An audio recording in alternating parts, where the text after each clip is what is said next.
Good morning, good evening, good afternoon, and or good night, wherever you are, whatever you're doing. Thank you for coming to the Mad Poet Show. See, we got Osu Gamer coming in on Twitch. Thanks very much for being here. Victor and I have been talking a little bit on Discord. He had some music questions. Always fun to fiddle with that stuff. And we got Stephen Paris coming in from Facebook. Stephen always has the wittiest of comments. Let's see what he's got to say today. And there I was, picking some free-range asparagus when out of my computer came the most glorious mental imaginable. It's a beautiful thing, my friend. Hope you're doing well, Stephen. Haven't talked to you for a while. We should totally do a video chat. Stephen is a fellow musician I've known for, more than a week. Definitely more than a week. Maybe even more than 2 days. Possibly. Well, years ago, I did a show, I think it was the night that I met Stephen. We had talked on the phone a little bit, and this would have been back in about 2003. My album wasn't out yet. 2002, 2003, and we talked on the phone a little bit. We decided I was going to do a little kind of intro show for him, a little lead-in show. I was going to play a couple songs from my upcoming album. And I get on stage, and we rip through the first song, Sanity Sucks, and we're into Mental Floss, and we get just past the panty and bead scene. I'll leave the rest of that to your imagination. And my sound just completely stopped. And we thought it was my amplifier, and it was like, just completely different. Right in the middle, it was just ramping up to the really heavy part of the song. Whole thing just completely crashed. It took me weeks to work that. It actually ended up being something in my guitar. It was crazy, but hey, great to see you. Someone just taught Osu Gamer how to read tabs. Yeah, you know what? Tabs are great. Some people are very against the use of tabs. I'm using tabs when I play these shows. They're such a great tool for guitar, and there are a lot of people who will claim that using them is cheating. But I could go into very intense discussions about why they're actually a great idea for guitar. And I'll just point out a couple of things. A lot of people seem to think that tabs are a newer idea. That is completely false. We have tabs for stringed instruments going back at least as early as the 1500s. And we have earlier tabs for other instruments. In fact, the earliest known tabs are actually for organ. Tablature is just a graphic representation of where to put your fingers on an instrument. And it's a great tool for a lot of things. Yes, Stephen, the infamous bead scene. It's good times. I've had a lot of fun with music over the years. And thank you for being a part of it. So nonetheless, wherever you're coming in from, Facebook, Twitch, YouTube, Kick, Trovo, Livespace, Nino, Nomo, Vaughn, any of the others, thanks for being here. I am the Mad Poet. You are an audience. We are the Mad Poet Society. This is the Mad Poet Show, and this next song is called Rest for the Wicked.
Osu Gamer says, I feel like tabs is synesthesia for guitar, except more detailed.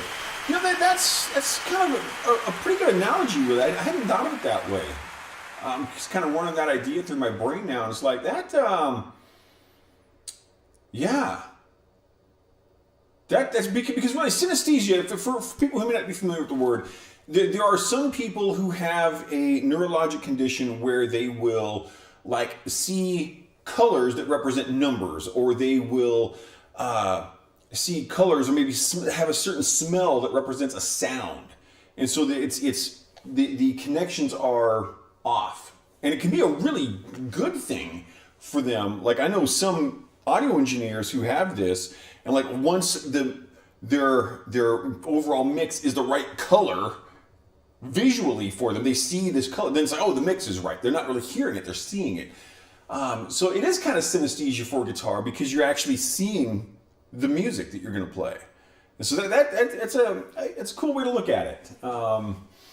And Do It Pruitt coming in from Livespace Beta. Good evening. It says, okay, so Do It Pruitt and I have been talking about ways of multicasting. So I'm going out to 14 websites right now. And so Do It Pruitt also multi-streams. He goes to, I think, like 3 or 4 websites. And so he uses a different protocol than I do. He uses something directly in the broadcast software. And I use a separate platform just for multicasting. And he thought there was a way that I could use the plugin that he uses and still not have to have too much internet bandwidth. It looks like that may not be the case. So yeah, it does take a lot of resource to push out. But you know, if you're going to do the kind of thing that I do, where I'm going out to this many websites, you're gonna have difficulty with getting all of the websites to work and being able to see all the chats. Like right now, I'm using this new thing called Sheep Chat, and that is combining the chats from Twitch, YouTube, both of my Facebooks, DLive, Trovo, Picardo, Nono, and Kick.com. So if you, but like today, for some reason, YouTube didn't connect to that. So I had to pull up my other old chat tool for YouTube. So then I've got a separate chat tool just for Livespace, and I've got one over here for Nemo, and one over here for Vaughn, and then VK.com and Afrika TV. I can't even see the chat. So if you're on one of those, apologies. And so, you know, if you're going to go complex, which is kind of my style, you're going to have to deal with complexity.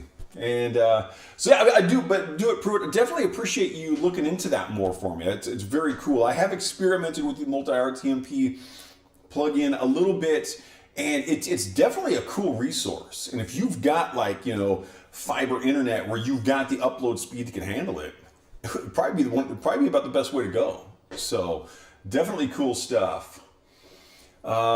Pruitt has about 20 megabit up speed, so I can only go to about 3. Yeah, that sounds right.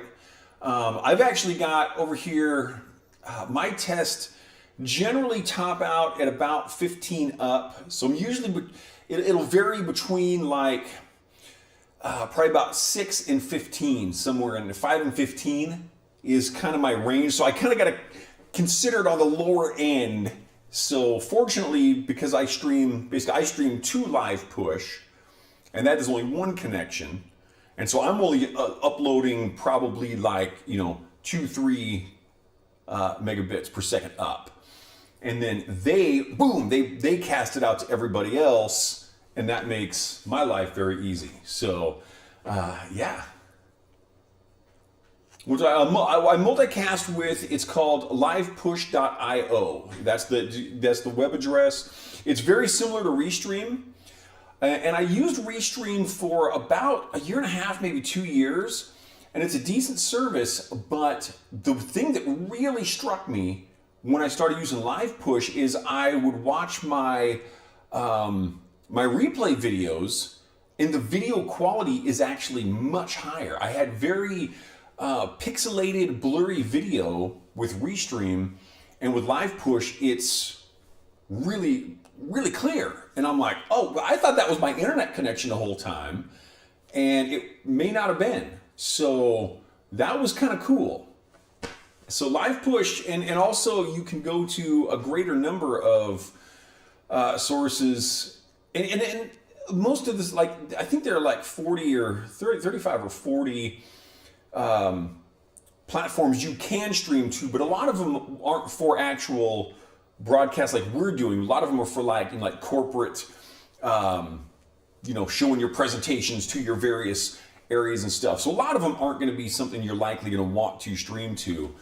There's one that I've been looking at recently that I might try to add called Vim.tv, but it looks like it's got some weird wallet thing you have to connect before you can get your stream key, and I'm like, I don't know if I want to go down that path.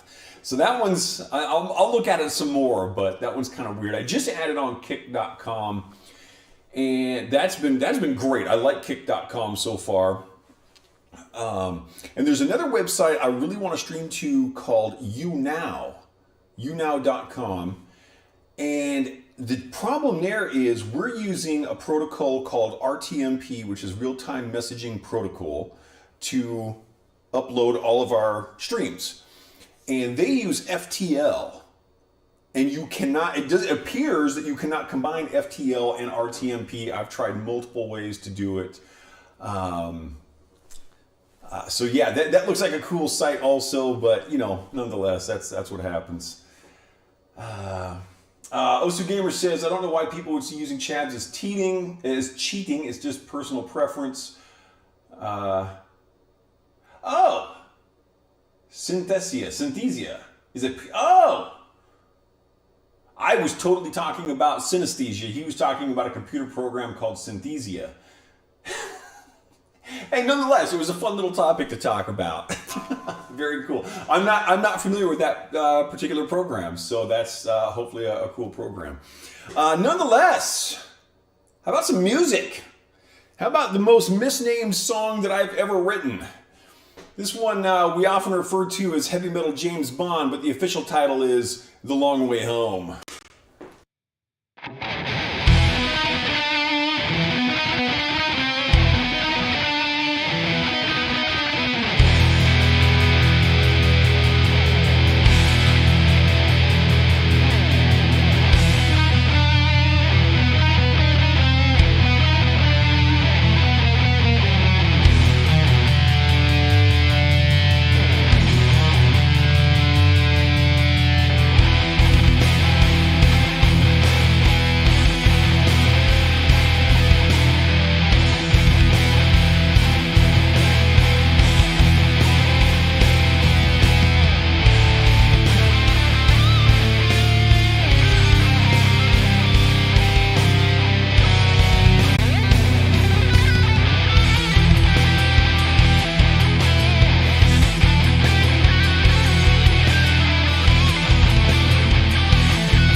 So this is interesting. So I've got this new chat, sheep chat thing that I was talking about, and it shows how many people are watching on each of the platforms, which is cool. I usually keep that information turned off, but it's showing 67 people watching on Nono Live, which I didn't think I ever had anyone watching on Nono Live. I don't think I've ever got a chat message, which is totally okay. People are welcome to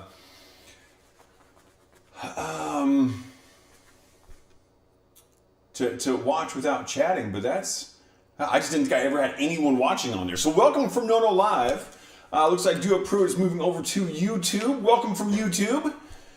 And Osu Gamer on Twitch says, I showed someone Ego Death by Polyphia and Steve Vai, and now they're trying to learn it. Yeah, that's ambitious. And then this is something I'm real big on. I'm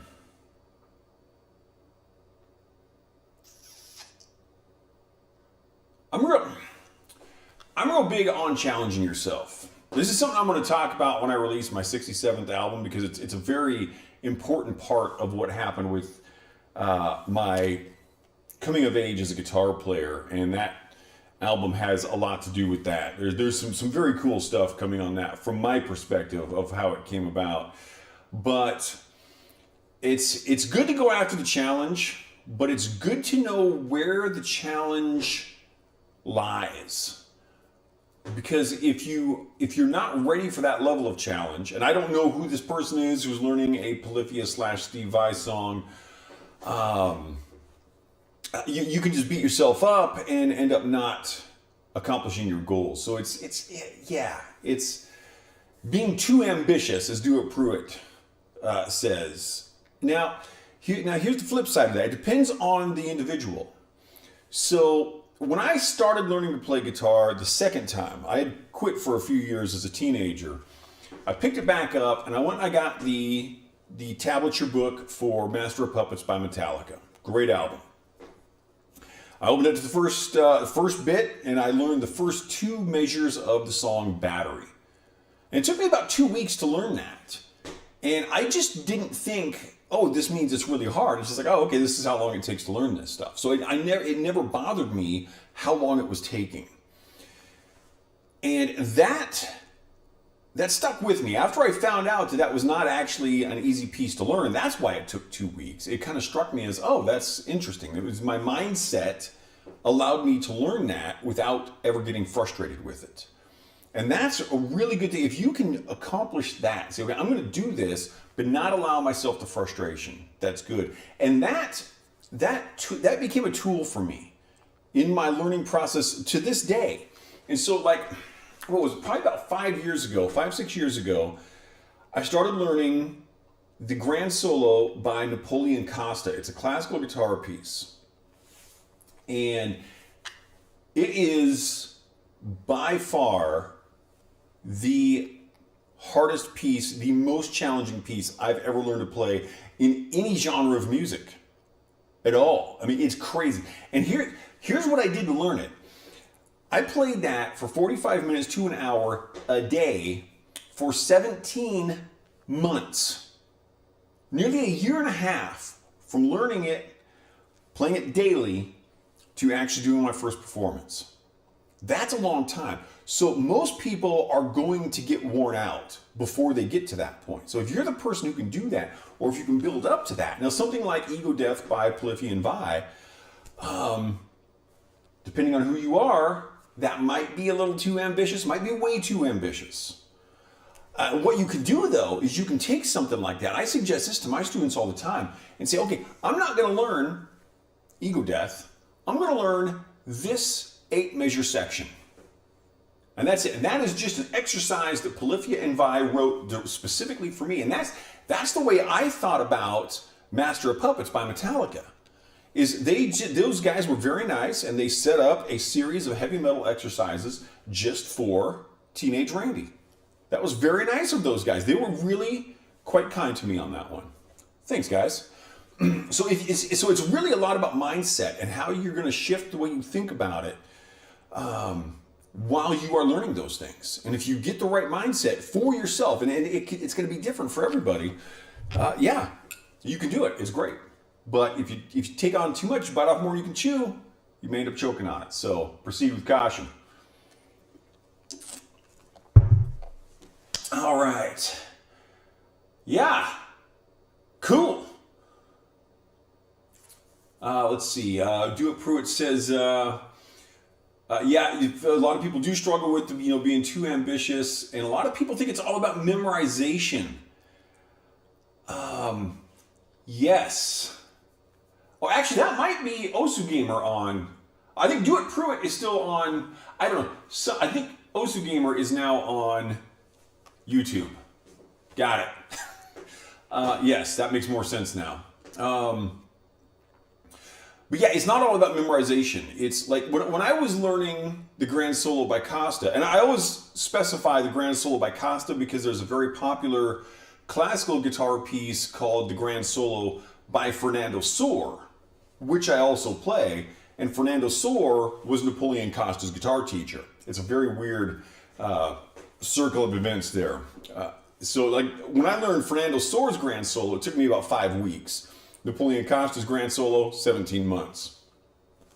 But yeah, it's not just about memorization. When I went through the Grand Solo by Costa, probably the first 3 months was me working out what is my finger selection for each of these different areas of the piece. How do I use my fingers when I'm doing this? Okay, how do these harmonics work in this area? How should I approach this wacky chord that I got in there? There's some crazy chords in that song. So it was just figuring out finger selection, all that kind of stuff. So it's not just about the memorization.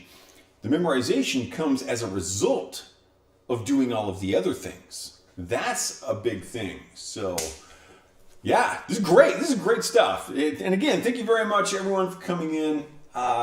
This is a fun bit of chatting we got going on here, and so yeah, let's keep this thing going. It's a very fun. I feel like I just played this album a few days ago, but I don't remember when the last time I played it was. This all seems very familiar, so hey, whatever. We're playing it again.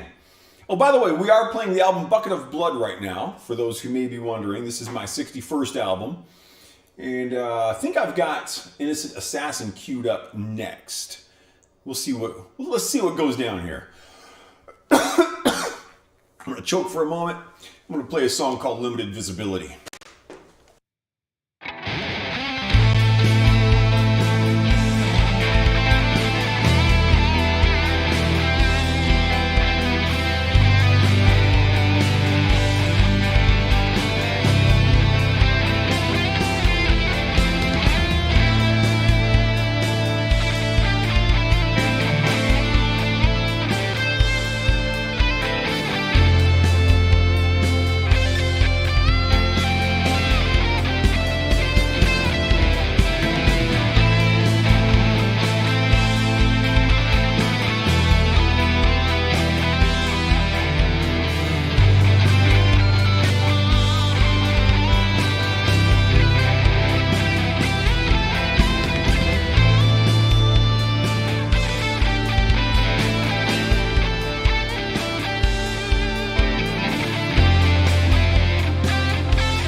coming in from YouTube says, I'm going to see college I'm applying to. Well, very cool.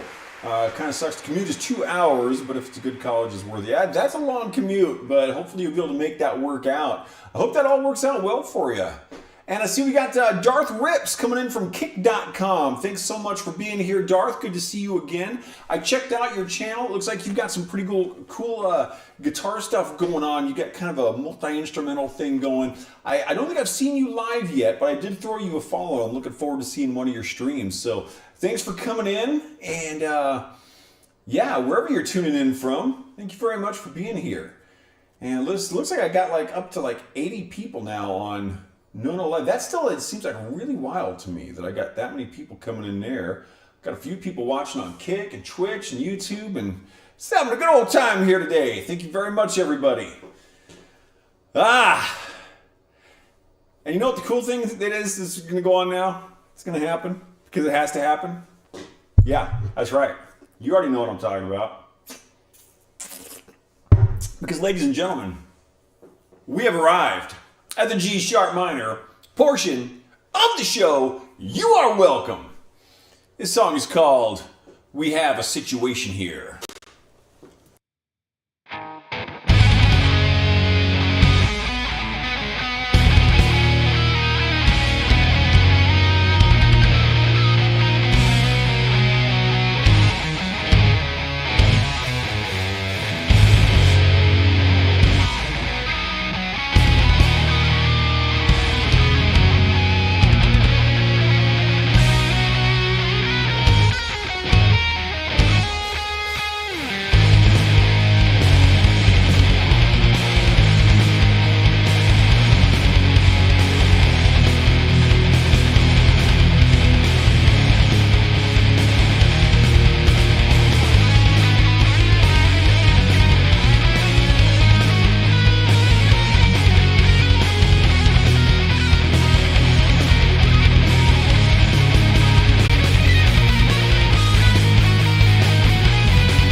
And Mr. Gamer says they're looking to do tech support in college. Very cool. Very cool indeed. Oh, and Do It Pruitt points out that on LiveSpace that, he and I both ended up being featured artists in the most recent LiveSpace email. It is pretty cool when, because Do It Pruitt and I have been since the very earliest of the beta streamers. We were the two most active beta streamers on LiveSpace until just recently, like in the last week, they sent out a whole bunch. There's, I think there's probably a couple hundred people on there now, where there was probably like a couple dozen before. And so we were like really active, and it is really cool. So they'll send these emails out saying, hey, thanks to the people who are working on this, and Do It Pruitt and I have been featured in those emails. Like that's pretty slick, man. It feels pretty good, I must admit. So yeah, it's pretty cool stuff. We're going to slow it down here a little bit. And I'm going to take the opportunity to take a drink of water while the sheet music is going for you guys. A piano intro. This piece is called The Rain is Speaking to Me.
I do like a well-played piano, and fortunately, this answers Do It Pruitt's next question. I've got a computer that plays piano very well. I have fiddled around with piano. I am not a piano player. I've been thinking about doing a video where I video myself practicing for 100 hours. Of course, not non-stop, but, and just over the, maybe like a half hour a day for 200 days or whatever. And just kind of compare the before and after results on piano. But no, I play piano very little. I really enjoy composing for piano. So like when that sheet music that you see there, I compose all of my music in sheet music first. Of course, except for the improvisational guitar solos, which I make up every time.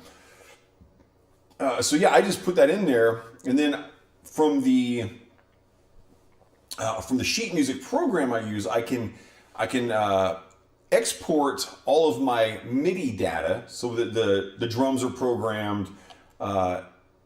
It'll even put the guitars out as programmed, and then I can, play along with, the pre-programmed stuff. And so I process, like the drums and the guitar or the pianos and the harpsichords and the string sections and all of that, because I don't have access to all it. Like even like if I could play piano and harpsichord well, I don't have a harpsichord, man. So, unfortunately, that particular sampler that I used for the piano is such a nice sounding piano, and I have tried a lot of different piano samples, but that one it works so well both as a standalone and for competing with heavy metal instruments. So in a lot of my songs, there will be piano right there alongside the guitars and stuff, and that one really cuts through nicely. But also when it's on its own, sounds great. And it's actually one that I got from back in my days of using Cakewalk Sonar, back at like Sonar 5 or something. It came with that. Osu Gamer says that he will get a harpsichord one day. Dude, that would be awesome. That would be super cool to actually have a harpsichord.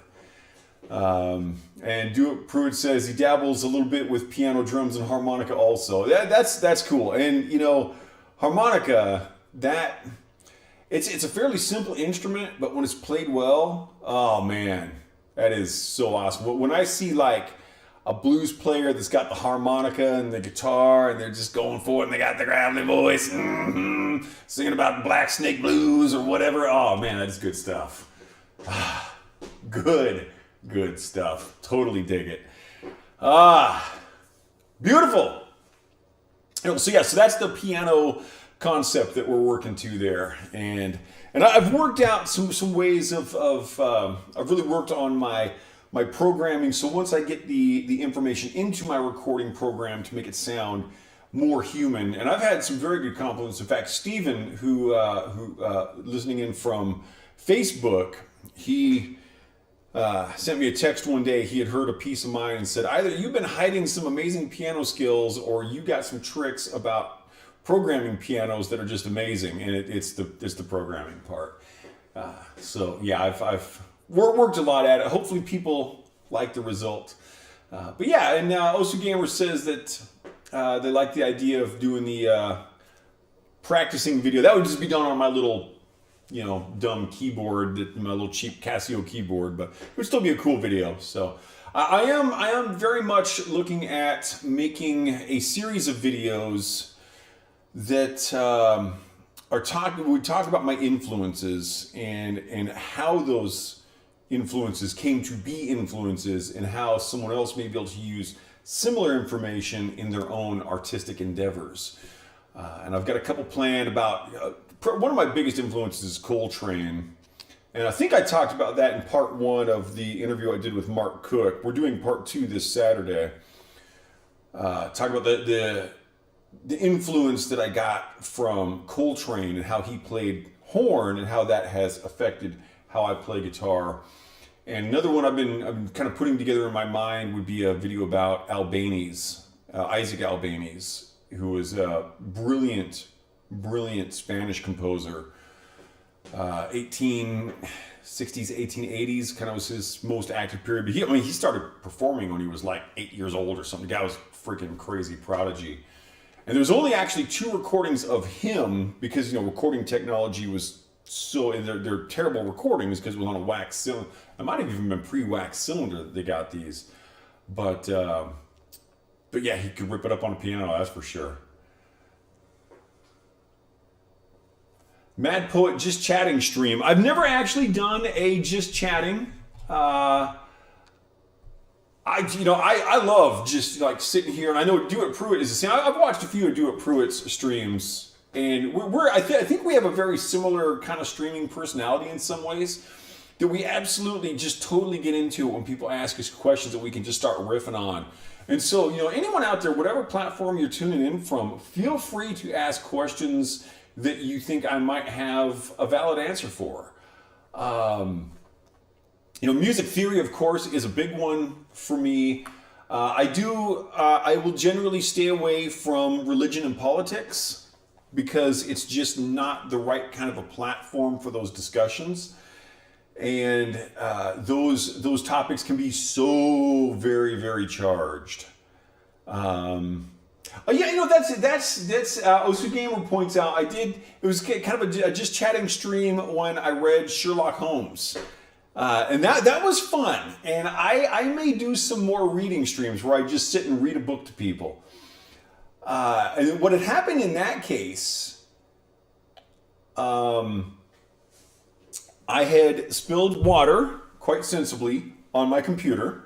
And so there's a technical term for what happened. It's known as bad for your computer. So keep that in mind. I'm going to urge against this particular activity. Fortunately, my computer survived, but I had to reinstall my entire operating system, and it took quite a while to get everything running again. So before I could do music, I was able to do some streaming, and so I just sat and I read a couple of Sherlock Holmes stories, and that was really fun. Osu Gamer is imagining getting girls by having a harpsichord. I'm paraphrasing here. It would be awesome to play for the neighbors. Oh, Memories is coming in from YouTube also. Hey, I checked out your YouTube channel. You have got some very cool music. Go check out Memories, standard spelling, on YouTube, everybody. She's got some really cool kind of like shoegaze, metal type stuff. Very cool channel she's got. Totally digging that. Thanks for coming back. Very much appreciated. And Do It Pruitt points out that technically what I did is called an oopsie. That is also an accurate technical term for what I did in spilling water on my computer. That is true. All right, but like I said, yes, anywhere, wherever you're coming in from, any of the platforms, always feel free to throw a question in chat at me about music theory or life or whatever. Do It Pruitt wants a theremin. Theremins are kind of weird. Those are cool. Those are very cool. Okay, so Memories, it looks like someone is unable to click on your profile name in the chat. I don't know how that works those are unclickable for me as well, all of your profile names. So I'm not sure exactly how to, I'm not sure on that.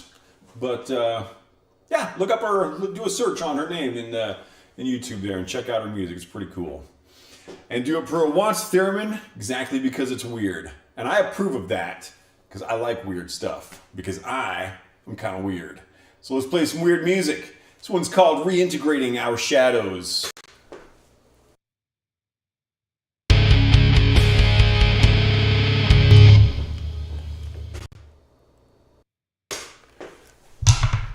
I think this may be the first time that this worked favorably for me.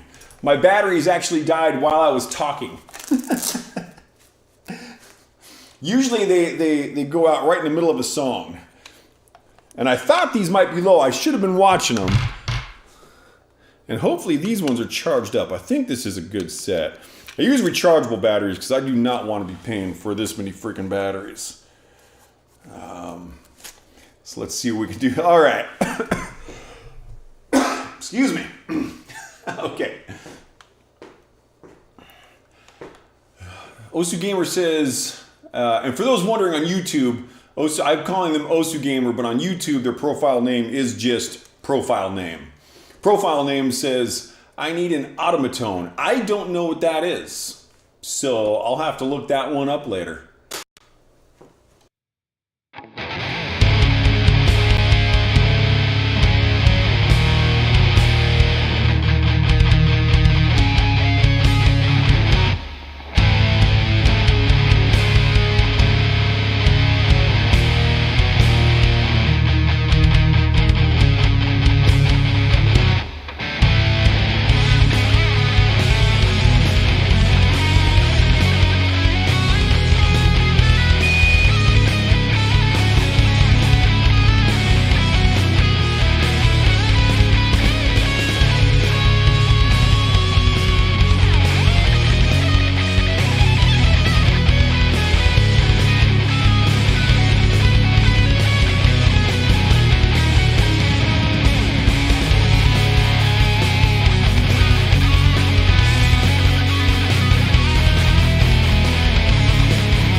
What do we got here? Profile name says an automaton is like a synthesizer that has a face and only makes noise when you squeeze the adorable face so it opens its mouth. That sounds pretty wild. I think the harder you squeeze, the higher the pitch or something. It's really funny. Yeah, feel free to throw a picture up on Discord. This poet is mad. Yes, I am, Memories. Thank you very much. Skills time. I don't know if you were on earlier when I was talking about the learning process, particularly when I was going through learning the hardest song I ever learned, which was a classical guitar piece by Napoleon Costa. And, I've had a lot of scenarios where, I do a show.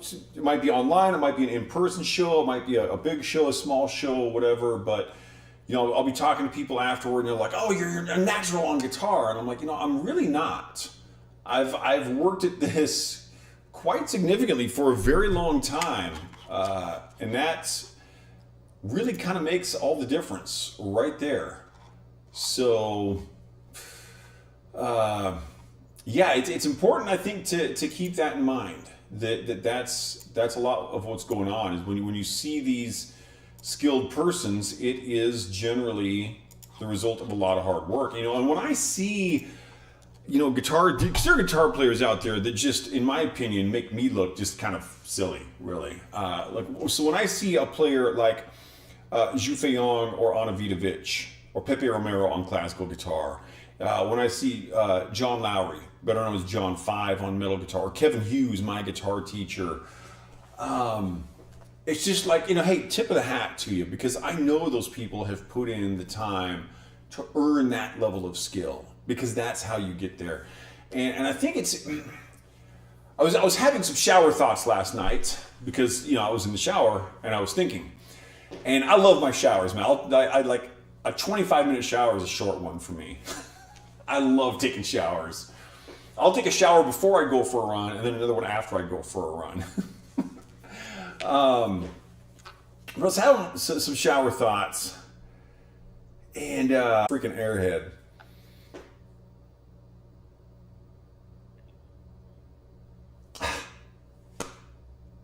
Yeah. Oh. Okay, lost my train of thought. I'm going to play a song. This one's called Directly at the Sun. See if I can remember what I was going to say.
Okay, so I remember what I was going to say. All right. Shower thoughts with the Mad Poet. So what I was thinking about is this saying that I do not like, which is a very popular one. You will have all heard it. The journey of 1,000 miles starts with a single step. Who gives a crap? You know what else starts with a single step? The journey from your couch to the refrigerator to get your third piece of cheesecake that day. So I don't care about the first step, because the journey of 1,000 miles also ends with a single step. But you got to take all the steps in between. So the first step, yeah, you got to get started. I agree. That's important. But you also have to keep going. And that's my thing about skills is I have probably had somewhere in the neighborhood of 800 to 1,000 students. I don't have an accurate count over the years, many, many years that I've taught guitar. Probably, I would say at least 85% of those students never took more than 3 or 4 lessons. They took the first step. Didn't do them any good. Now they've got a closet or a guitar sitting in a closet or in a corner of a room somewhere gathering dust. And these are children, teenagers, adults, retirees, senior citizens. I've had students as young as 5 and is into their late 80s. So there's no age thing here, anything else. So it's people take the first step all the time. And I know multiple people who are, I'm going to put this in quotes, authors, but they've never finished writing a book. I have started writing 4 books. I've never finished them. But I don't refer to myself as an author because I've never finished a book. You want to call yourself an author? Great, write a book. So that's the thing. Are you going to take the last step on your 1,000-mile journey? Or are you going to stop at the fridge and then go sit down and watch Shawshank Redemption for the 40th time? Which I've probably watched Shawshank Redemption a lot more than 40 times, too. It is my favorite movie. It's the highest rated movie of all freaking time, so I mean, come on. So that's my thing. That's how you get to that level of skill. And so when I see someone like Anna Vidovic or Zhu Feiyang or Kevin Hughes playing guitar, and I'm like, amazing. Yeah, that's why to me, it's just tip of the hat, because I know they've taken the journey and they've stayed on the journey. And now certainly, people throughout the course of your lives, you should take a lot of very short journeys, because there are going to be a lot of things that you're going to try that you realize, hey, you know what? I don't want to finish this journey. A lot of people start playing guitar and they realize, I don't really want to play guitar. Great, you should stop. And some people might start learning dance or surfing or painting or whatever. And they're like, you know what? I don't like painting. I don't like getting paint all over my freaking hands. And I don't enjoy the time. Great, then you should stop painting. But when you find the journey you want to be on, you better keep taking those steps. If you actually want to be on that journey, take those steps. Waxing philosophical with the Mad Poet. Good stuff, good stuff. Shower plus ooh la la. The ooh la la is a reference to my my smoke machine catching on fire video, where in the original there was some colorful language, which I don't normally do on stream, but I feel that fire is a reasonable exception. And so when I put that up for comedic purposes, I went in and I censored out my bad language, made it appropriate for children and adults of all ages. It's safe to watch it at work. Okay, all you rebels out there, decision time. Are you going to do what the title of this song says, or are you going to keep being a rebel? Because this song is called Do Not Listen to This Song.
So, Victor says, I don't think too many parents are going to let their children watch someone who has a song named Barfing Blood from My Eyes. Yeah, I've said many times.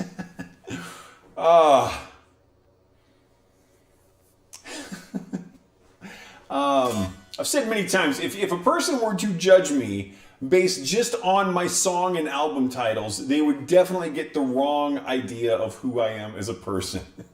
I will say that I've got a few kids as students, and a lot of them do watch. Their parents are good with it because, at least in those cases, the parents know me and they know that I'm just a silly guy and I don't mean any of this stuff. But yeah.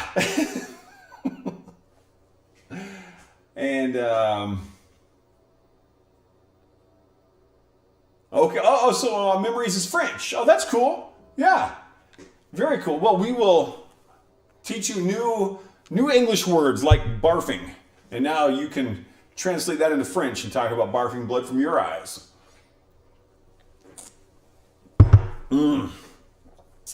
Good stuff.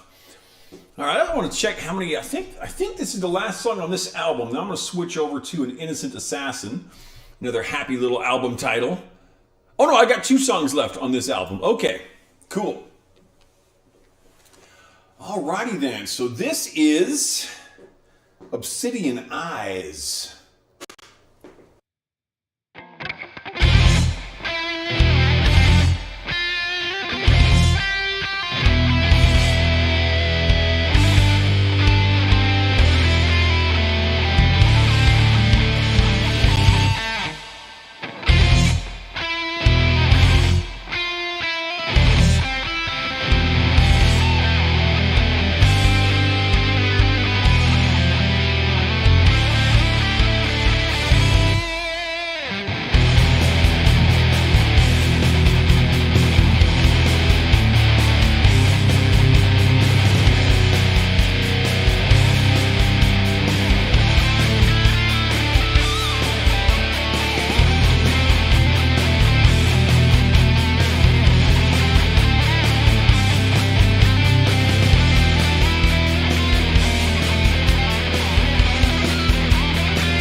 So you got my parents coming in from Twitch. And hey, I would like to wish a happy birthday to my dad, who is getting older today, officially. So happy birthday. Thanks for coming in, you guys. Hope you're doing well over there. See, we still got Darth Rips coming in on Kick.com. Awesome.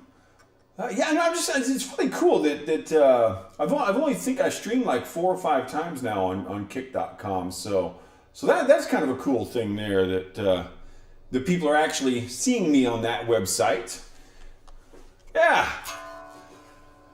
Alrighty, and earlier we were talking about how some parents might not let their kids watch someone like me with song titles like Barfing Blood from My Eyes, but this one, yeah. Oh, so I'll be right with you. Oh, okay, that's people talking amongst themselves. Yeah, so this is the one I think, if parents were going to not like a song title, this would be the one. And this is one that I like as a parent because my daughter came up with it. This is the last song in this album. Then we're going to switch over to Innocent Assassin, another happy little album. Because, hey, it's metal. Let's do this. And this one's called Ascension of the Angel's Carcass.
got here? Oh, you were thinking of both Barfing Blood from My Eyes and Essential Dangerous Carcass for that example. Yeah, those are both good examples. What do you guys think separates beginner and intermediate players? A question from Victor on YouTube. What do you think separates beginner and intermediate? What makes you go, okay, this is no longer a beginner? That's a great question. Let's explore this while I'm doing the changeover here. See if I can get this changeover done correctly. Beginner versus intermediate. I don't think there's just a line that you can say this makes you no longer intermediate. And I would say there's probably, I mean, obviously if you're just getting started, you are a beginner. And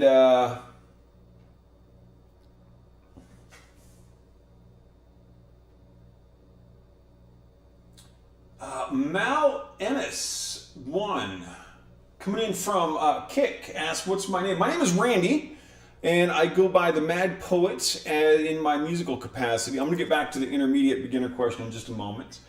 And yeah, this is kind of what we do here. We are welcome to the Mad Poet Society. You are now officially a member for life and even after death, because we let anybody in, doesn't it? You don't even have to be alive.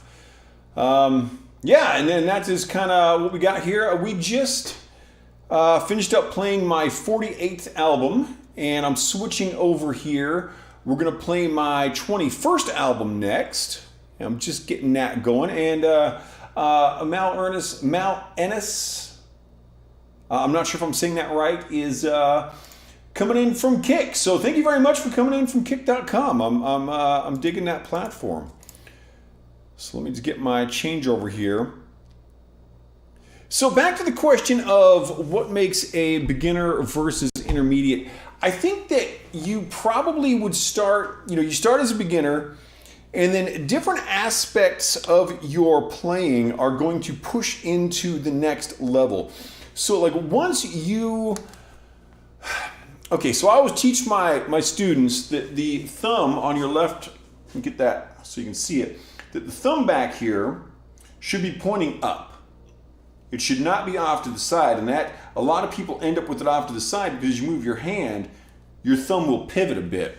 So your thumb should be up. And so in the beginning, you're going to struggle to get that right. And so there you're still a beginner. And your hand should be over here, and kind of you should be picking from the wrist, not from the fingers and not from the arm. And so at first, you're gonna, there are other little things that I get people working on right at the beginning. And I would say once you no longer have to think about that, once that becomes part of what you do, now you're moving into intermediate level with that part of your playing. And I think that different players, different people are going to move at a different speed. So they're going to become more intermediate level with maybe their technique before they get something else in place. So, like a beginner is going to struggle with going from chord to chord. And so then that, and so once enough of those things have bumped up to where it's like, okay, now I'm starting to be able to just do these concepts, that I would say is when you start to become an intermediate. Because then when you get to that, then you're able to, you don't have to think about how do I play guitar, but you start to think, how do I play this thing on guitar? So you can, listen to the music you're playing or look at the sheet music or, you'll be shown by your mentor or whatever this particular concept, and you can start to move straight into it without having to be concerned with the technique of it. So that I'm going to give that as a kind of a basic answer to the delineation between beginner and intermediate for guitar players. Hopefully that's a satisfactory answer. I may have to think about that more. One thing that I tend to kind of my mindset as a musician is I don't think we should treat learning music like martial arts, where it's like, okay, you start out as a white belt and then you pass this test and you become a yellow belt, and and I don't think you should think of it as these gradations like that. And I don't think that's necessarily. I'm actually a yellow belt in Taekwondo. I learned in Korea. I would have kept going in that case, but my military schedule changed and I couldn't take the classes anymore. But just because you've been given a yellow belt or you've been given a diploma or a certificate doesn't mean you're actually good at a thing, that you've achieved a certain level. So I don't ever give my students any kind of a test. I don't ever test them on what are the parts of the guitar, or what are the words pizzicato and staccato and all those, legato. What do these words mean? I don't ever do that, because what I do with my approach to teaching music is we start discussing concepts. And as we continue to discuss those concepts, that will become part of a person's musical vocabulary, musical lexicon. And so we don't need to test them. And the parts of it that they don't remember is because we haven't worked on it long enough, or because it's a part of music they don't need yet. And so I don't worry about the level for anything. And so sometimes I might have a person who will come to me and say, okay, I want to learn Cliffs of Dover by Eric Johnson. Super advanced piece of music, right? And I say, okay, I can teach you this, but this is quite a few levels above you. So what we're going to do is we're going to start talking about the things you need to put in place to be able to do this. So we're going to learn a few little bits of it here and there. Again, turning a song into a series of exercises instead of learning an entire song. And then these are the things we're going to need to get in place to enable you to be able to learn this. So for Cliffs of Dover, you're definitely going to need to be able to do string skipping, which is, instead of going from one string to the next, to go skip over that string. So, so we put those things in place. And so I never say, hey, that's at level 8 and you're at level 3, because that's not the way to do it, in my opinion. And some other people may have very good success with exactly having those levels. And some people really do like kind of having a certificate handed to them after so many lessons. You are able to do this. It's never been my personal style, but great question. I'm totally digging this. Okay, I feel like I'm missing some chats here. Chet 2 and saw Ascension of the Ancients Carcass. Oh, right. Saw a pizza guitar live. It was an interesting concept. I have seen guitars in the shape of pizzas, which is beautiful. I do prefer my pizza in edible form, and I should probably make a pizza today, now that you mention it. Thanks for reminding me. The spatula, yeah, nice. So is the goal to not pivot and have your whole hand glide instead? I don't know how you're actually supposed to play since I don't play the guitar. Well, and this, I don't want to go into too much here because it's best to really kind of have, the lighting isn't the best for actually teaching guitar right here, all of that kind of stuff. But and I should probably also make a video about, the very basic stuff for holding a guitar, because I think most guitar teachers miss that on the first lesson. Here's how you hold a guitar. But the thing with the hand is, so particularly heavy metal guitar players are known for having very good picking hands. And it's because of a technique known as palm muting. So if I play a string just open like that, now, no part of my hand is touching that, just the pick.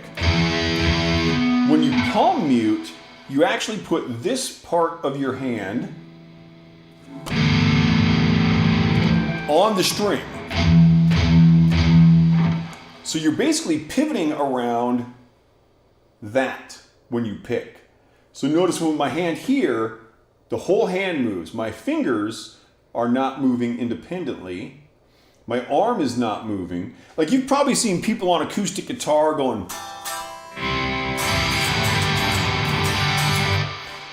And for certain types of music, you can get away with that whole arm movement, but you should also have the wrist movement when you're doing that. And so that's the movement you're looking for. And you can actually physically put your hand on the guitar. And like I said, I can show it better, when this isn't the best place to actually show what I'm doing. But getting that pivot down, that is what is going to turn you into a very strong guitar player as far as the right hand goes with a pick. Finger style playing is very different. I also teach that. Oh, you mean the left hand? You want to pivot your whole hand? Yes, you want to not pivot your hand and you want to glide. So with the thumb, yeah. So if I'm doing like, notice how the thumb is just moving straight up the neck like that. I don't want to end up like this because now my hand's in a funky position. So that's what's going on with that kind of craziness there. Great questions though. Totally loving this. This is fantastic. Yeah, cool. Digging it. All right, let me make sure that I've got this in place here. Do I got a little of this, a little of that? Okay, I think we're good. Let's go and hit this. This is my 21st album. It is titled An Innocent Assassin. And it's got nothing but very happy song titles on it for the children. This first song is titled Bloodstained and Screaming.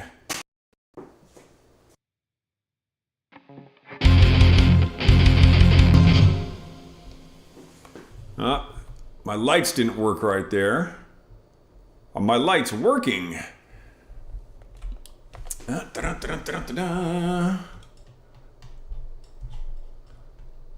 Give me just a moment here. I'm going to lose my voice for a moment.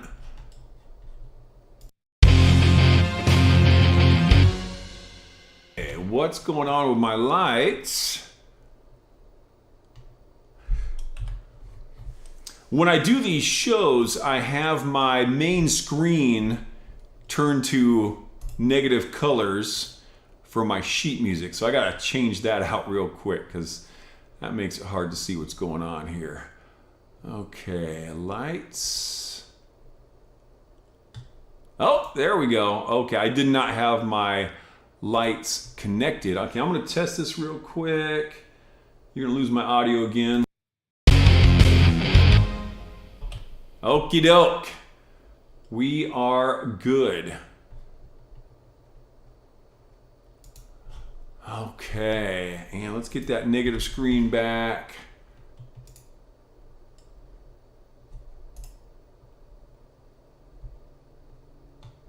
Boom. All right. Yeah, no, I don't need to do the ooh la la on that one. No cussing necessary for this. That's awesome, no. All right. Bloodstained and Screaming, let's do it.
right, and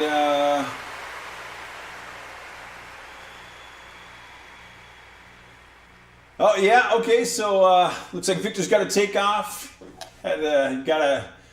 We do have to sleep. So thank you very much for coming in, Victor. Great to see you. Thanks for all the fun questions. We had a really great time today, and I will check that stuff you posted on Discord. Have a great night, and for everyone else who's still here, thank you for being here and being a part of our stuff, because that's just a good time. Nothing but fun. I'm really curious. I mentioned earlier that on Nono Live, I've had all these. Cause I've actually got a viewer count, and I just saw the viewer count jump from 18 to 44. So I'm wondering if that's actually a legitimate viewer count, or if those are like bots, or if their viewer counter is just funky. So I'm not sure that there's actually that many people coming in all at once. That would be 26 people just came in. Maybe, I don't know, maybe the count updates irregularly. I don't know. I don't know much about that website. So I'm curious, but I'm gonna have to check that out some more and see what the story is with that. I've kind of looked around a little bit. It looks kind of cool. There's like these levels. I think I'm like level 14 or 15 or something. I don't really know what that means, but you get different privileges. And so when you do certain things that you stream for so many hours, you get more points toward leveling up. I think it's mostly kind of geared toward gamers who are doing more of the level up kind of a thing.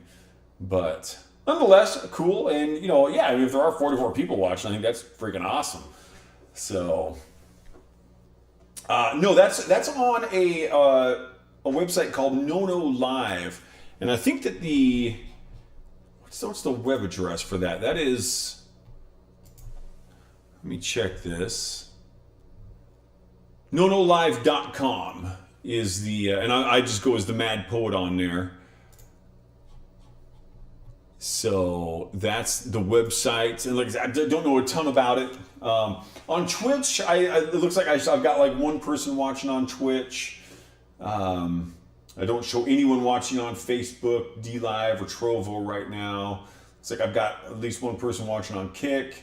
And so yeah, it's kind of weird that I would have 44 people watching on one website, but hey, if that's real, I love it. I totally dig it. I'll play for one person watching, or I'll play for 10,000 people watching. I don't care. I just love playing guitar. All right, this next song is going out to my friend Marie Ventris, Ventris. If you want to look her up on YouTube, she is an author. And I mentioned earlier, I know some authors who have never finished a book. Marie has actually finished books and published them, and they're quite good. She's a very good author. She's a really cool gal. And definitely check out her channel if you are on YouTube. And when I came up with the title for this song, it just made me think of Marie. And I knew she would be into this kind of a thing. This song is called 18 Iron Chains to Bind the Wicked King.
18 iron chains to bind the wicked king.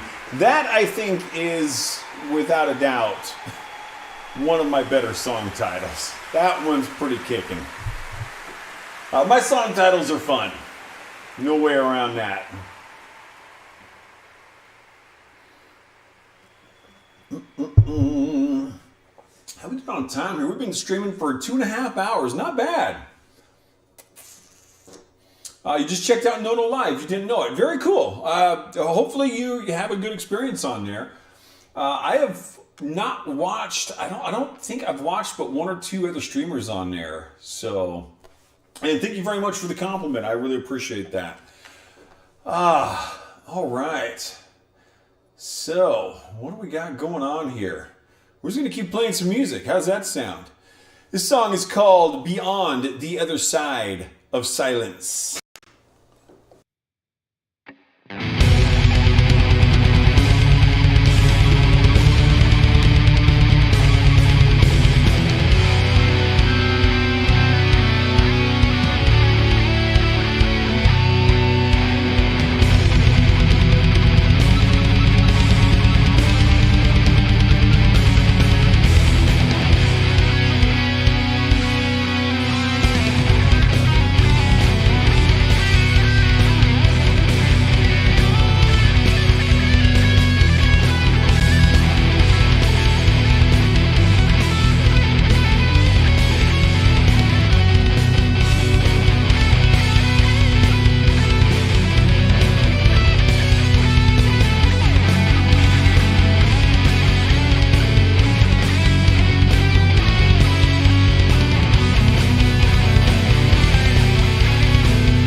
All right.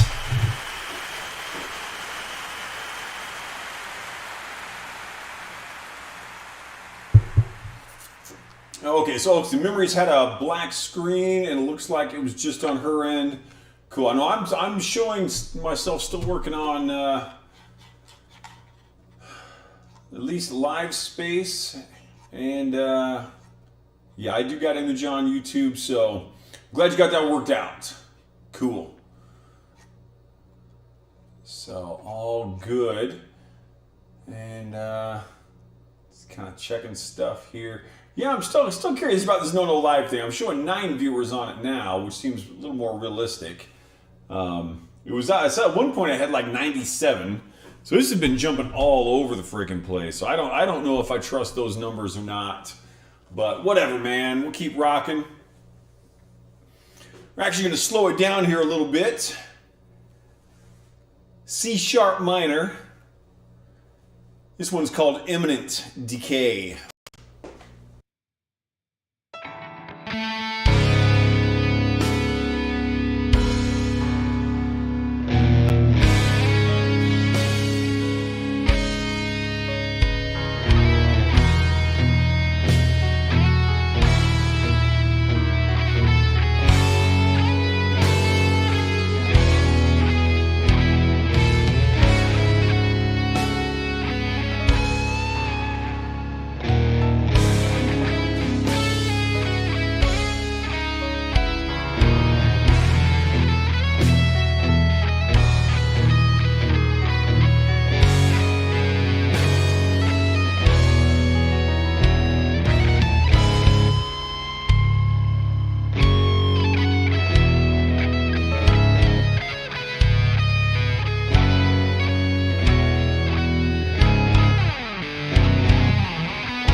One of the things that I feel like I've struggled with as an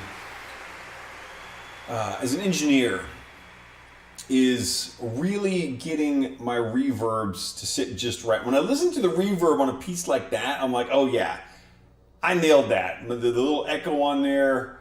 I see I've got a new follower on LiveSpace. Jumpy started following. Thank you very much, Jumpy, for following me. I hope you are enjoying the show, and I hope you're liking the LiveSpace thing. If I see you streaming, I will definitely check it out. Yeah, I've been having a great time on here. Oh, Mike Stampede 77 coming in from YouTube. Thanks so much for coming back, Mike. Good to see you. So what I was just saying is I feel like one of my kind of weak points as an engineer is really getting my reverb and delays right. That last piece, I hear it on there, I'm like, oh yeah, that is a good sounding verb and delay there. Oh, that was really working for me. So it makes me feel good when I feel that. And the other times, all this time, I'm like, I need to work on my reverbs and delays. So yeah, I feel like it's one of those places where it's hard to know how to get there until you know how to get there. It's kind of like, one thing I try to explain to my students is, particularly when they ask about why are scales so important, I say that the thing about scales is you can't really understand why scales are so important until you know how to do scales. And then we can start putting other things in place that puts it into perspective and everything. So so I feel like my reverb is kind of the same thing. It's like I don't know how to approach it. And that's exactly why, like when I was working on Incomprehensible Isolation, I got online with my buddy Ray, and I'm like, hey, I'd like to put your ears on this because I like the perspective of how you listen to these kinds of things. And he heard these things, and I'm like, oh, man, I totally didn't hear that. So we make little tweaks off of what he heard. Definitely helped a lot. Yeah. Good stuff. I feel like, see, this is another one of those songs, and I talk about this probably like once every other show, sometimes more often. I don't remember my songs. I don't try to remember my songs, but sometimes I'm like, I don't even know what this song's supposed to sound like. So this is one of those where I see a key signature of A minor. I see 120 beats a minute. I see the motif I've written out. Let's hit the space bar and see what happens, baby. This is called Times of Turmoil.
going to be a fairly long stream for just 2 albums today. Had a lot of good questions over the course of this one, though. We've had a lot of really fun with the chatting on this, so lots of good info on this stream. Thank you very much, everyone out there, for being part of it. This has definitely been a very, very fun. I didn't stream yesterday. I had to go to the dentist yesterday for just a standard, cleaning checkup type of a thing, and that all went well. But yeah, by the time I got home, we went and did some other shopping and stuff, and so sorry, just checking a couple other things here with my chat craziness. I'm still getting accustomed to that new Sheep Chat multi-stream chat consolidator program. And I was kind of checking things there. Looking good on this. This has been, like I said, this has been a very fun stream. So again, thank you very much, everybody. If you're new to what we're doing, thanks very much for being here. I'm the Mad Poet. You are an audience. We are the Mad Poet Society. And I feel like this show is a pretty good representation of what we do here on our streams. I got Steve popping in on LiveSpace, one of the, I believe, founders of LiveSpace. Steve, he and Todd have been working their butts off, and the rest of their crew as well. And that's just been, it's been a great community. Glad to be a part of it. So, boom, playing, going crazy here. Yeah, there's this new Sheep Chat. That's got all kinds of things that my brain is kind of working on. Very curious about. So, let's keep this thing rocking here. This next piece is called A Path of Shadows.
Oh, Steve says he is not one of the founders of Livesync, the CTO. He's the one keeping the video moving. Well, we appreciate that.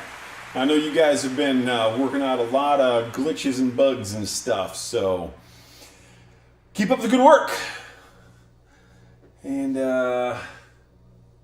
Memories is said she's adding Mike Stampede's work to her playlist project. Very cool. I like it when I can be part of helping people find each other online.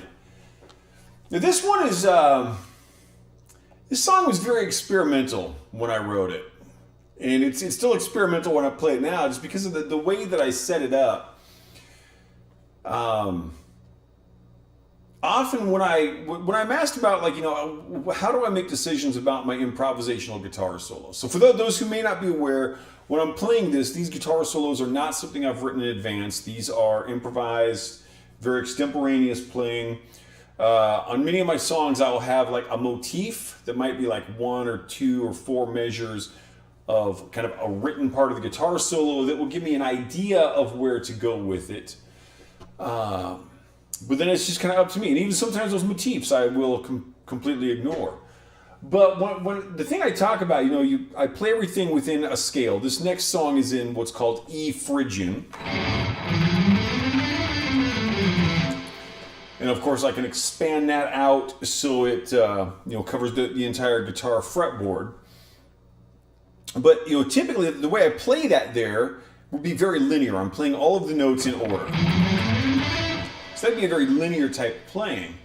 Then there's intervallic playing, where I would play the notes that make up chords. That kind of a thing.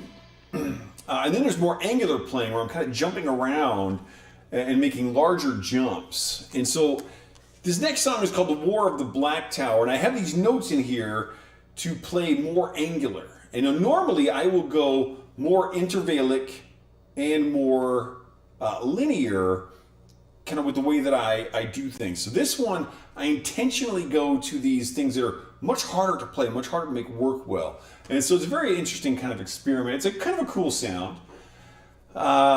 Jamal V says, the rock oven is smoldering tonight. Oh, that's a good quote. I am putting that on the quotes list.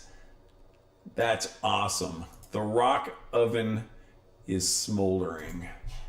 And notes. And boom. Noted. And thanks very much for coming in, Jamal. Appreciate it. That's an awesome quote. So again, wherever you're out there coming in from, thank you very much. Let's see what I do with this piece in E Phrygian and then there's parts where I'm more angular, more linear, and I kind of have these notes in there. And I haven't played this song for quite a long time, so let's see what happens. This is The War of the Black Tower.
Thinking Memories. I'm glad you liked it.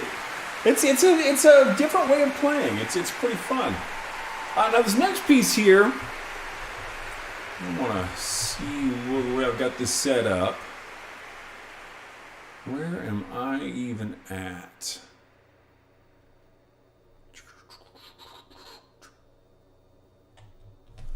I'm trying to take note of something, and I'm not sure if I'm noting it correctly. Okay, no, we're good. So this piece here, so we're playing my 21st album, and when I did this, I had recorded this song the way I'm going to play it, and I conceived of it with an alternate version, and I don't know, a week or two after, or maybe less, after I put the album out, I recorded the alternate version. So I did just with an acoustic guitar for the leads instead of an electric guitar. And I don't know which one I like better. I like them both. I've never played it with the alternate version with the acoustic guitar. One of these days, I really should, because I do like it that way. But I generally keep my, where's my acoustic guitar? This one here, tuned for slide guitar. So it's totally in the wrong tuning to do it. And my other acoustics are classical, and they're not set up for this. So it could be kind of cool to do it on classical. That would be something worth fiddling with sometime as well. So we're going to play the kind of normal version. Certainly feel free to check out the alternate version on my YouTube channel. There's a playlist for each of my albums. And so this is my 21st one. The album is titled Innocent Assassin. And I'm almost positive that I did put the alternate version into the, what am I trying to say? Into the playlist. And sorry, I'm fiddling with multiple things here while I'm trying to get my brain wrapped around what I'm saying. Nonetheless, let's play this. This is called The Undertaker's Daughter.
trying to remember how many songs I got on this album now.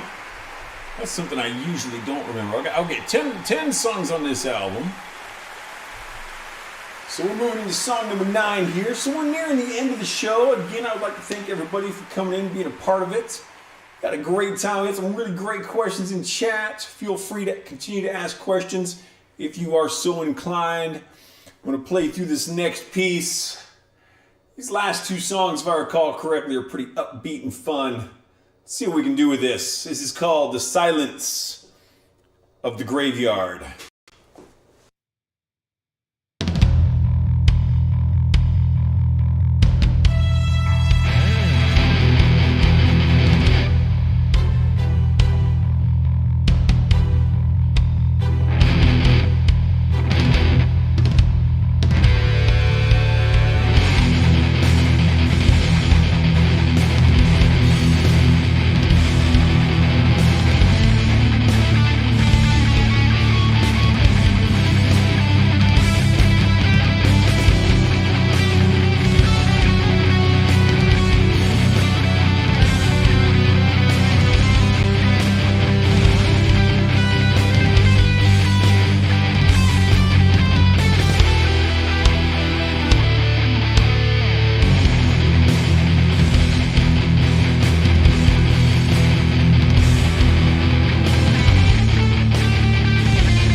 Thank you for the compliment, memories. I gotta go fix my lights. I'll be back. We'll finish up this show.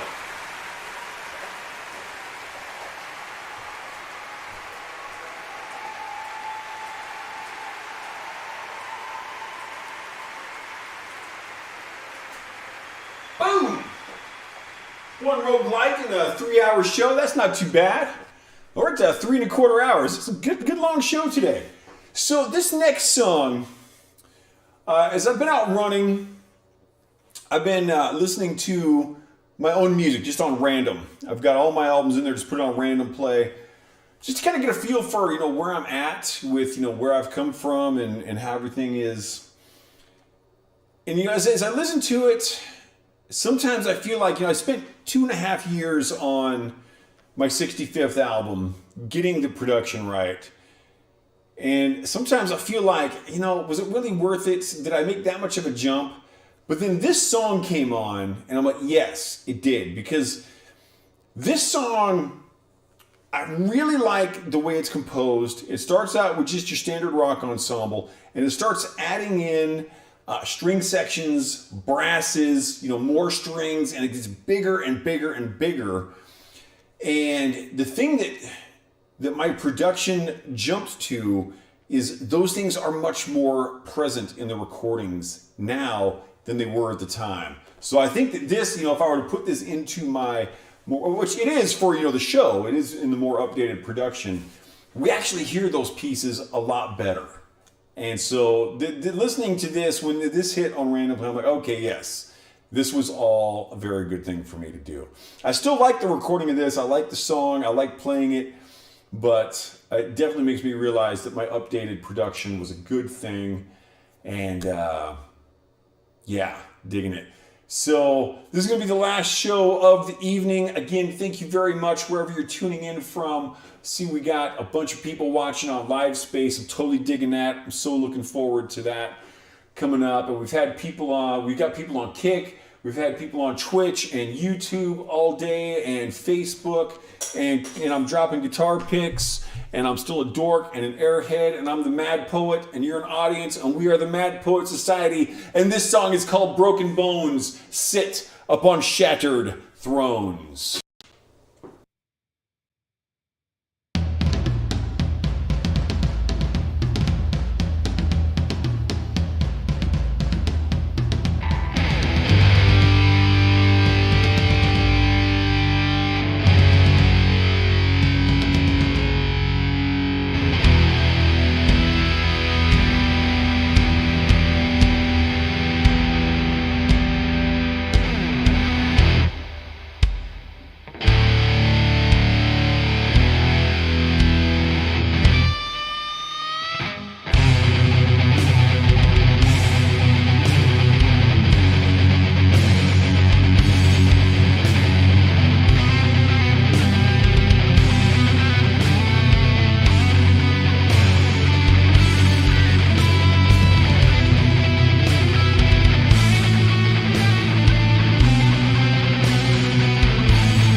Well, it is 20 minutes to 7 where I'm at.